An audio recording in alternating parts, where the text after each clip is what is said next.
Students, in this video we can find a new topic: historical change in sectors.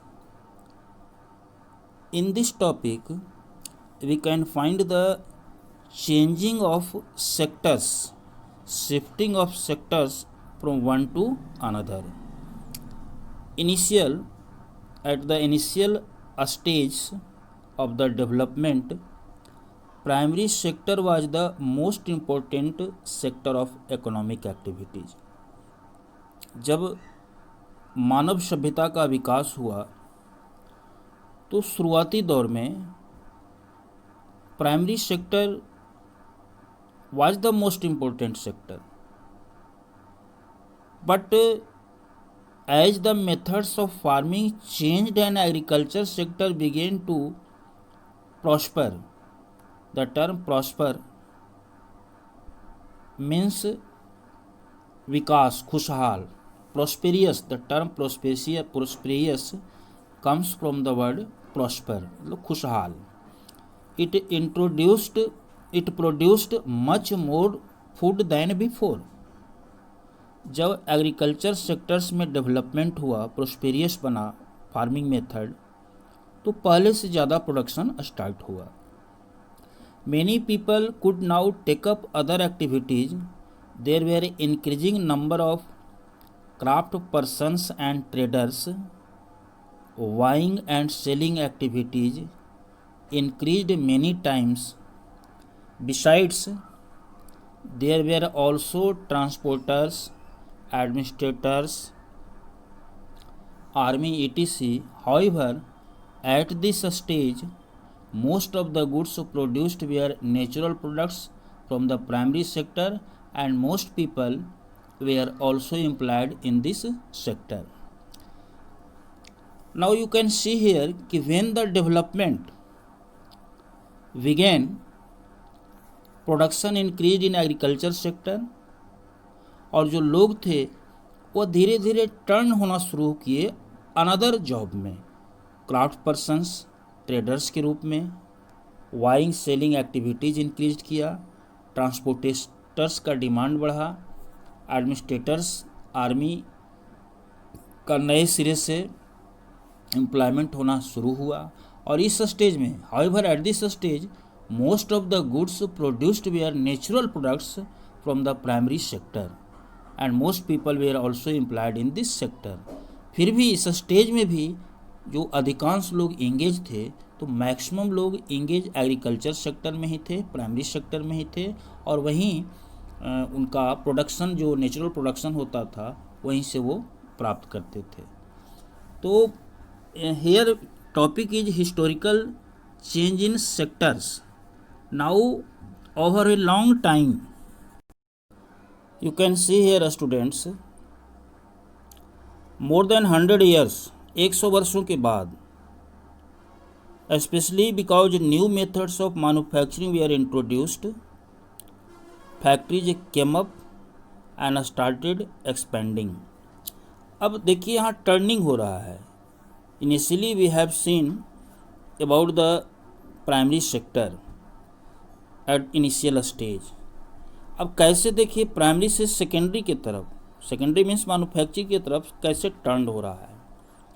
Over a long time, more than 100 years, and specially because new methods of manufacturing we are introduced, factories came up and started expanding. Manufacturing शुरू हुआ, factories का introduction, स्थापना हुआ. Those people who had earlier worked on farms now began to work in factories in large numbers. शुरुआती दौर में जो people engage थे एग्रीकल्चर सेक्टर में, वह अब टर्न हो रहे हैं. देज people who had earlier worked in on farms now began to work in factories in large numbers. They were forced to do so. As you read in history chapters, people began to use many more goods that were produced in factories at cheap rates. Now you can see here this sentence, they were forced to do so. As you read in history chapters, this topic, is also mentioned in your history subject, and in what ways people were forced to do to turn into secondary activity. It's written here. People began to use many more goods that were produced in factories at cheap rates, and secondary sector gradually became the most important in total production and employment. Hence, over time, a shift had taken place. This means that the importance of the sectors had changed. Now students, you can see here, आप यहाँ देखें इस sentence को फिर से, secondary sector gradually became the most important in total production and employment. शुरुआती दौर में प्राइमरी सेक्टर एग्रीकल्चर सेक्टर का इम्पोर्टेंस था. अब जैसे जैसे समय चेंज हो रहा है, टाइम चेंज हो रहा है, अब सेकेंडरी सेक्टर का इम्पोर्टेंस बढ़ता जा रहा है, दोनों में, प्रोडक्शन में भी और एम्प्लॉयमेंट में भी. Hence over time a shift had taken place. This means that the importance of the sectors had changed. Now तो आपने फर्स्ट सेक्टर का टर्न देखा, सेकेंड का आपने देखा. अब थर्ड में देखिए टर्टरी सेक्टर, सर्विस सेक्टर का written here. In the past 100 years, there has been a further shift from secondary to tertiary sector in developed countries. आप ऊपर में देखिए कि प्राइमरी सेक्टर आया, उसके 100 ईयर्स के बाद फिर मैन्युफैक्चरिंग सेकेंडरी सेक्टर आया, फिर उसके 100 ईयर्स के बाद further shift from secondary to tertiary sector in developed countries. The service sector has become the most important in terms of total production. अब देखिए शुरुआती दौर में importance was in primary, then in secondary, and now importance turn into tertiary sector. Most of the working people are also employed in the service sector. This is the general pattern observed in developed countries. तो आपने ये तीनों का turning देखा, first primary, secondary and Tartary का. Now it's last topic here. What is the total production and employment in the three sectors in India? Over the years, have there been changes similar to the pattern observed for the developed countries? And we shall see in the next section. जो ये total production and employment in the three sectors in India के बारे में दे रहा है, और धीरे धीरे ओवर द ईयर्स किस तरह से ये चेंजेज हुआ, वो अगले सेक्शन में, अगले चैप्टर में आपको पढ़ाया जाएगा. तो यहाँ मैं समराइज़ के तौर पर आपको बता रहा हूँ. आप इसको, इस सेंटेंस को आप ध्यान से सुनेंगे कि जो हिस्टोरिकल चेंजेज इन सेक्टर्स जो मैंने यहाँ डिस्कस किया, उसका 4 इम्पोर्टेंट पॉइंट्स किस तरह से टर्न हुआ. आप इसको एक टॉपिक यहाँ growth of various sectors in the world, पूरे वर्ल्ड के लेवल पर अगर देखेंगे, न्यू मेथड्स ऑफ मैन्युफैक्चरिंग वे are introduced, factories came up and started expanding. Growth of various sectors in the world, जहाँ न्यू मेथड्स ऑफ मैन्युफैक्चरिंग वे are introduced, factories came up and started expanding. Second point, secondary sector gradually became the most important in total production and employment. Third point, over a period of time, a shift has been taken place and importance of the sectors has changed.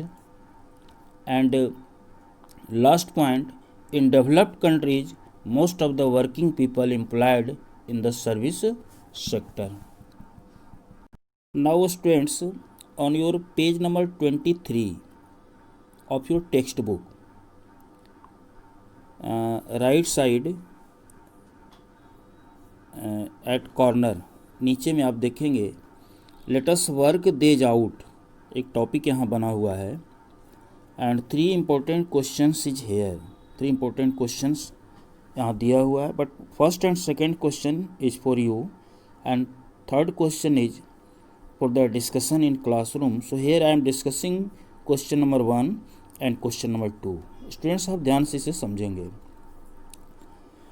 Question number 1 here, What does the history of developed countries indicate about the shifts that have taken place between sectors?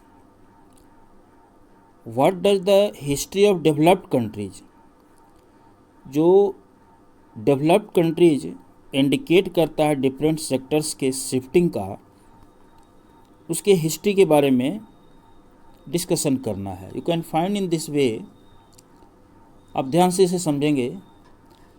The history of developed countries indicates, question है what does it indicate?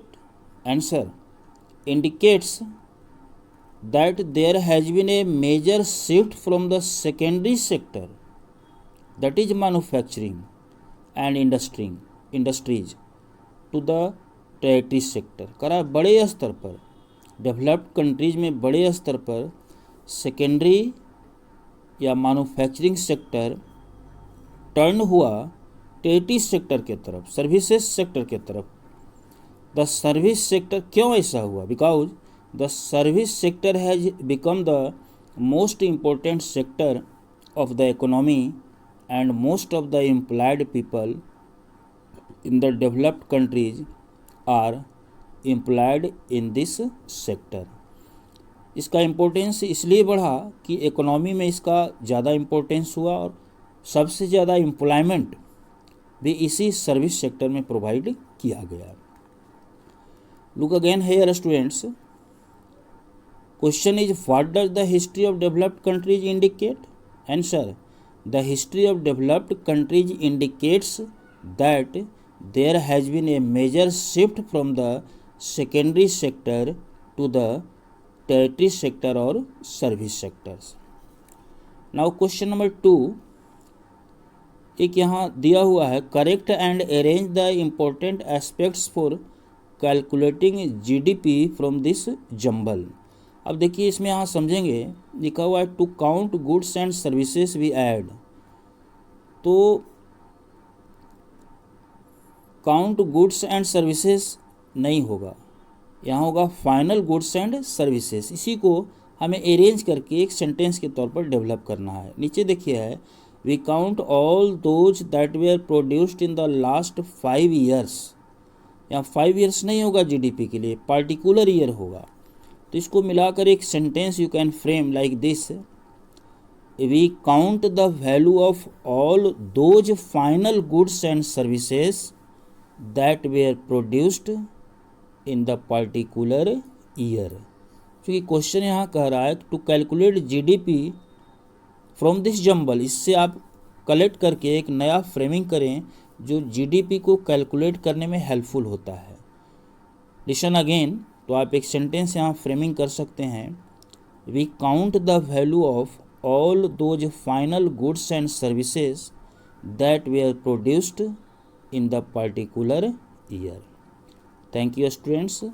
Next topic is primary, secondary and tertiary sectors in India in next video. Thank you.